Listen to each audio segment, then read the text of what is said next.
भीखू और उसकी पत्नी ममता का एक छोटा बेटा था। भीखू और ममता सड़कों पर सामान बेचकर गुजारा करते थे और वहीं फुटपाथ पर एक छोटी सी झुग्गी में रहकर गुजारा कर रहे थे। ममता दोबारा गर्भवती थी, इसलिए वो झुग्गी के आसपास ही रुकने वाले वाहन के लोगों को सामान बेचती थी।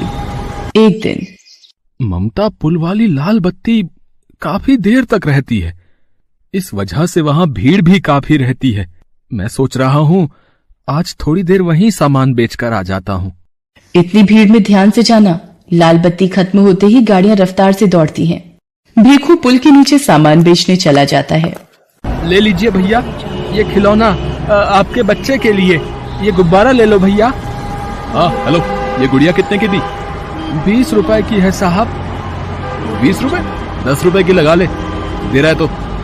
इतनी देर में लाल बत्ती का सिग्नल खत्म हो जाता है। ले लो साहब, आप 10 रुपए ही दे दो।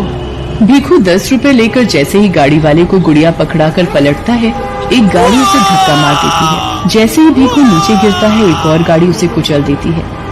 भीखू वहीं मर जाता है। भीखू के साथ एक और व्यक्ति जो सामान बेचता था, वो ये दुर्घटना देख लेता है और ममता को बताता है। नहीं, ये नहीं हो सकता।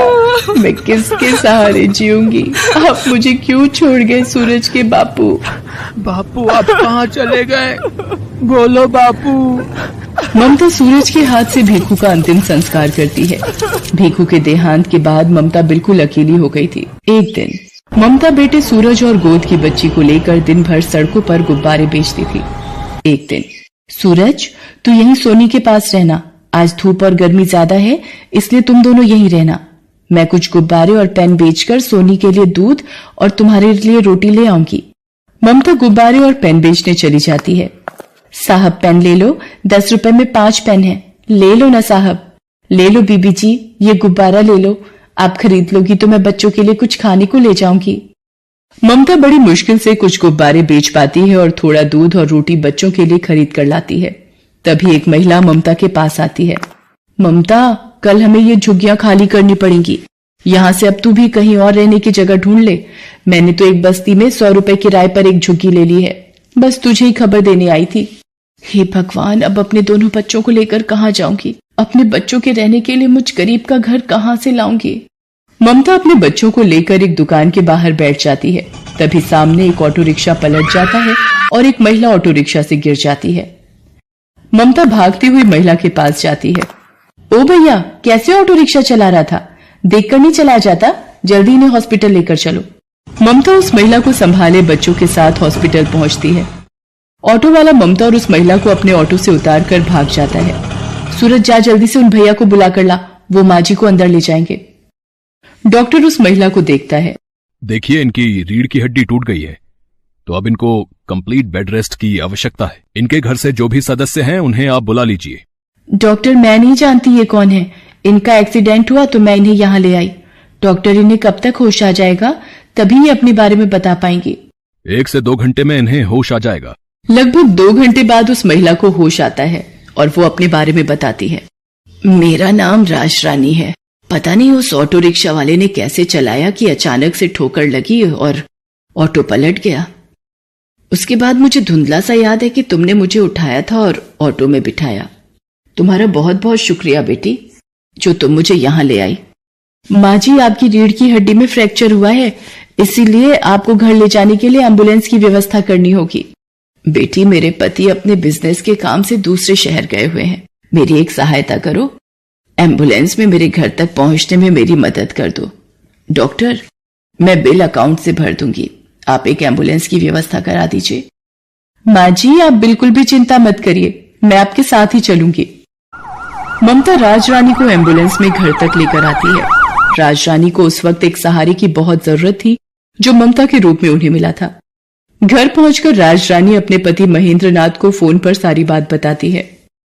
ममता, मैंने अपने पति को फोन कर दिया है, वो कल सुबह ही वापस आ रहे हैं। क्या तुम कल सुबह तक मेरे पास रह सकती हो? ममता राज रानी की बातों को सुनकर रोने लगती है। क्या हुआ ममता, तुम अचानक रोने क्यों लगी? कोई जबरदस्ती नहीं है बेटी, तुम अगर नहीं रुकना चाहती तो कोई बात नहीं। और फिर तुमने इतना कुछ किया है मेरे लिए, वो बहुत बड़ी बात है। ममता राजरानी को अपने रोने का असली कारण बताती है और अपनी जिंदगी की सारी आपबीती सुनाती है, जिसे सुनकर राजरानी की आंखों में आंसू आ जाते हैं। आप ही बताइए माँ जी, अब मैं क्या करूं? अपने इन छोटे बच्चों को लेकर कहां जाऊं?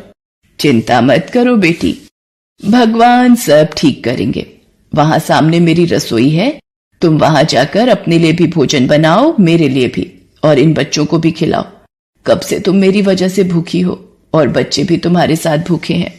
माँ जी, पहले आप ये दवाई ले लीजिए और आपको किसी भी चीज की जरूरत हो तो मुझे आवाज लगा देना। ममता राजरानी और सूरज को खाना देती है और सोनी के लिए थोड़ा दूध भी गर्म करती है। अगले दिन जब महेंद्रनाथ वापस आता है तो उसे सारी बात पता चलती है। वो भी ममता का धन्यवाद करते हैं। ममता बेटी, तुमने राजरानी के लिए इतना सब कुछ किया, उसका मैं हमेशा शुक्रगुजार रहूंगा। धीरे धीरे राजरानी की तबीयत में सुधार होने लगता है। ममता राजरानी की बहुत सेवा करती थी। 1 महीने बाद राजरानी बिल्कुल ठीक हो जाती है। माँ जी, अब आप ठीक हो गई हैं तो अब मुझे भी चलना चाहिए। मुझे भी आपके पास रहते इतने दिन हो गए। आपसे इतना प्यार पाकर मैं धन्य हो गई। आपने मेरे बच्चों को इतना प्यार दिया, इतना दुलार दिया, इसके लिए मैं सदैव आपकी आभारी रहूंगी। ममता, सूरज मुझे नानी माँ कहकर बुलाता है। क्या ये बच्चे हमेशा के लिए अपनी नानी माँ के पास नहीं रह सकते? हाँ ममता बेटी, हम दोनों की कोई औलाद नहीं है, पर सूरज और सोनी को देखकर हमारे मन में नाना नानी वाला प्यार उमड़ पड़ा। तुमने राजरानी की माँ जैसे सेवा की है बेटा। हम अपनी बेटी को बेसहारा नहीं भटकने देंगे। ममता की आंखें आंसुओं से भर आती हैं। बेसहारा को सहारा मिल जाता है। ममता राजरानी के गले लग जाती है। उस दिन के बाद से ममता महेंद्रनाथ के कारोबार में उसका हाथ बटाने लगी और उसने दोनों बच्चों को पढ़ा लिखा कर बच्चों के सपने पूरे किए।